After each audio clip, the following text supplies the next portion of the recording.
way too high and way too shaky for a kid from Texas. It's fine. It's fine. It's fine. This is Jamin. He's a little bit country. This is Hilarie, and she's a little bit rock and roll. And today, they're dancing to the tune of Zermatt, Switzerland.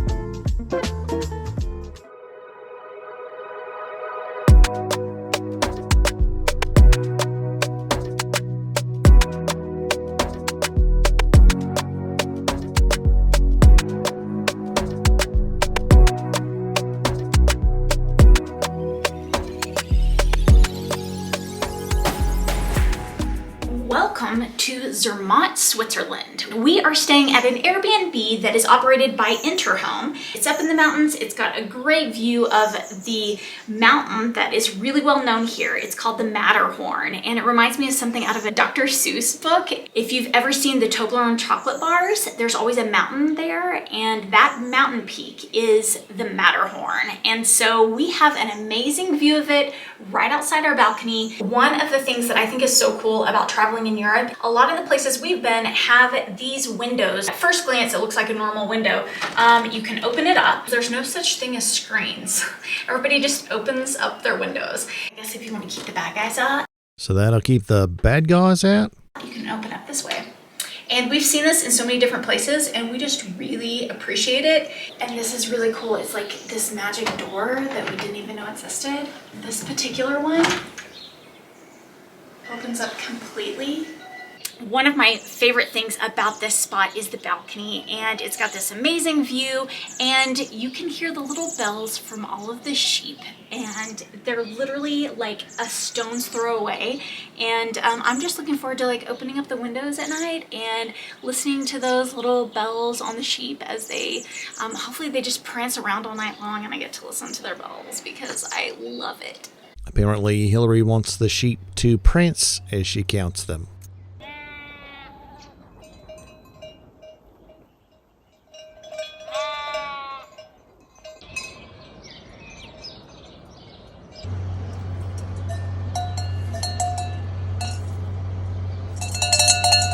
Alright gang, so we are in another city and we're still in the mountains, so no run today, but we are doing a hike. A lot of the hikes here in Switzerland are really well marked with signs. You can follow them pretty easily as long as you make it to the trailhead, okay?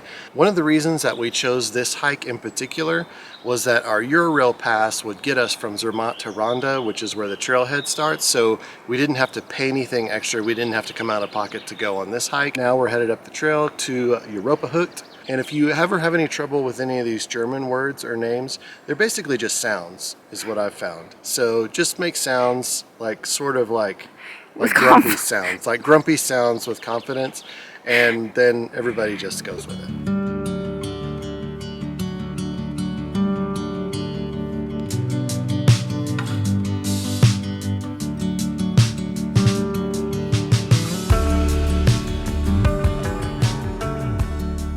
One of the things that we found about hiking in Switzerland is a lot of the recommended hikes that you'll see online and that people write about have a starting point that requires a train or some kind of cable car or gondola to get to. You're going to want to factor that in when you're considering a hike. You need to check and see if they're open.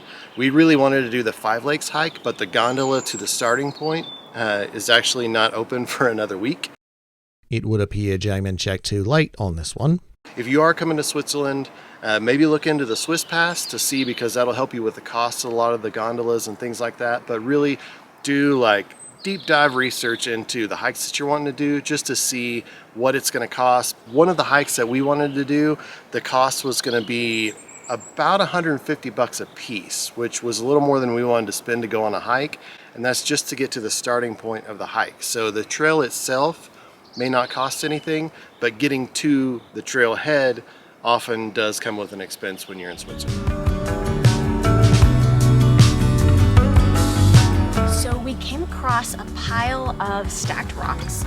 There's actually quite a few here. You can tell that people have been doing it here a lot. I keep looking it up because I keep forgetting what this is called and what it means. These are called cairns. I believe I'm saying that correctly. They kind of go way back, and some people believe that when you're stacking rocks, you're creating balance in life. You're stacking things that you're thankful for, and kind of just it allows you to pause and be grateful for your life. So I have always enjoyed coming across these.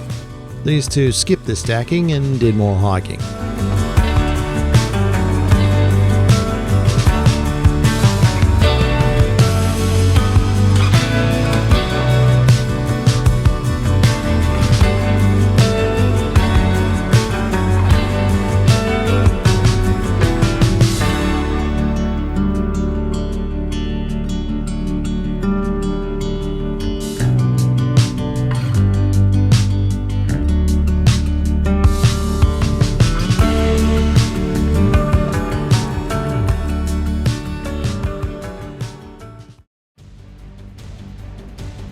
Okay, so we are here at the Charles Kuonen Suspension Bridge. I think I said that right. It is the third longest hanging bridge for pedestrians to use in the world. It's over 1,600 feet long, and I've been told it takes 10 minutes to cross it. So I'm gonna go ahead and get started.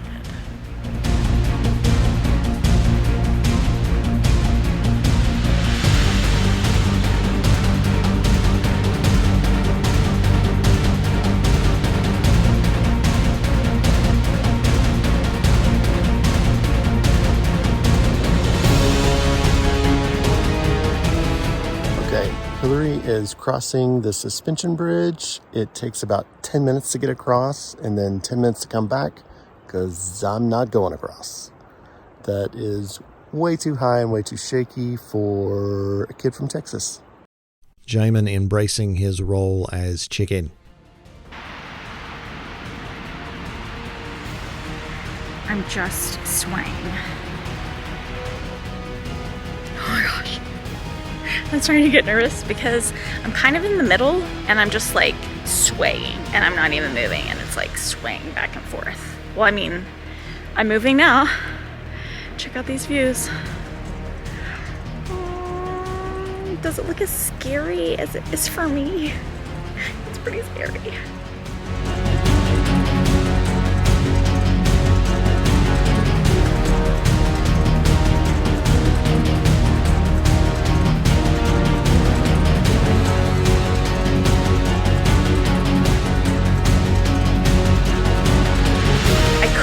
If it was scarier to be on here by myself or scarier to have someone else with me, but some other people got on behind me, I think, and I can feel them. I think that might be worse. I'm glad there's not like a ton of people. Like, it's gonna be fine. It's fine. It's fine. It's fine. But it's swaying now. It's making me nervous.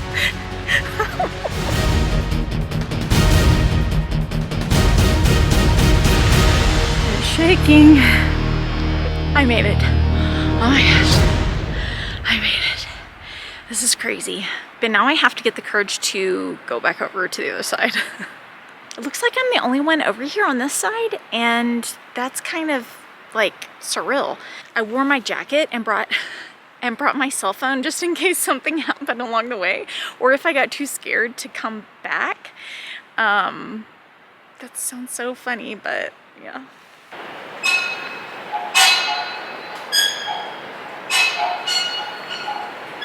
Okay guys, I'm headed back, and all I want to do is just get it over with. So I'm like trying to go calmly and fast. Doing a little power walk in, are we? I met a couple. Jamin had already been talking to them at the end, and their names are Lindsay and Tyler. And Tyler is going to be playing in the Poker World Series in Vegas this summer. So that's pretty cool. And they have been to Greece and Paris, and they're here in Switzerland for like 10 days. They're living it up, and they're from San Diego. So it's so cool. They were like so kind and just talked it up with us, and just really made me feel more comfortable. So I really appreciate you guys.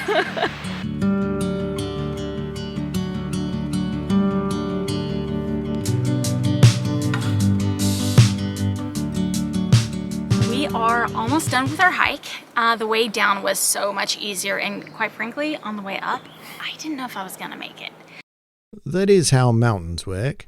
I think it's probably the hardest hike I've ever done. I am pretty new to hiking. I know this was not labeled as a hard hike. It might have been like a medium, but it was pretty hard. Just be prepared, take your time because it is fun and beautiful. Some of the things that were most surprising to me, we were here by like 8:30ish and it was really quiet. Like we saw one man. More and more, I'm finding that here in Switzerland and Austria, people don't necessarily get up and hike really early in the mornings like I guess I assumed that they did. Everyone kind of gets out maybe 9:30, 10, 11, and they start hiking. Some of the other interesting things is there are ants. The ants here on this trail are everywhere. I'm just surprised. I don't know why. I just didn't know that about Switzerland. Do you know how when you go to the airport and you're going through the duty-free shop and you buy that big candy bar that looks like this? Jamin is a subject matter expert when it comes to candy. Called a Toblerone, and it has a picture of a little mountain on it and on the end.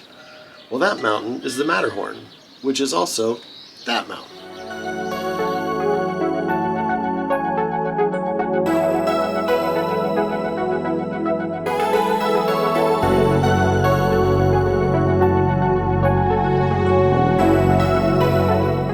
Zermatt's also special because you can ski 365 days a year and even ski into Italy.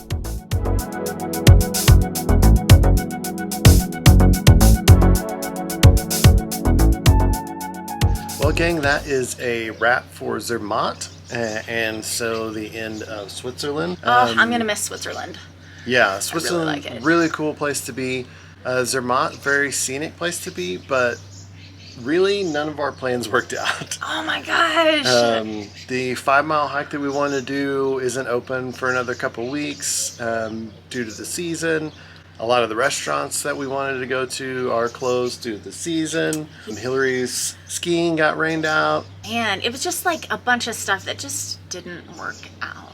I would definitely come back to Zermatt to ski and come like in the winter to do that, or come during the summer and get a Swiss pass so that you could take all the gondolas to all the hikes. The Swiss pass could potentially pay off. I don't know if it may have just, broken even for us this time, but for the average person, if you're staying long enough, it could really be helpful. If you want to hear the full story about our time in Zermatt and how things did not work out, then tune into the podcast. We only get 90 days here in Europe, and so even wasting one of those days was just not worth it. So despite the fact that things weren't really going right here in Zermatt, we just decided we're gonna make it a great day because it's one of 90 and you don't get very many. You guys, live life to the fullest because life is short. Wander well. Thanks for liking and subscribing. Next week, catch the train to France.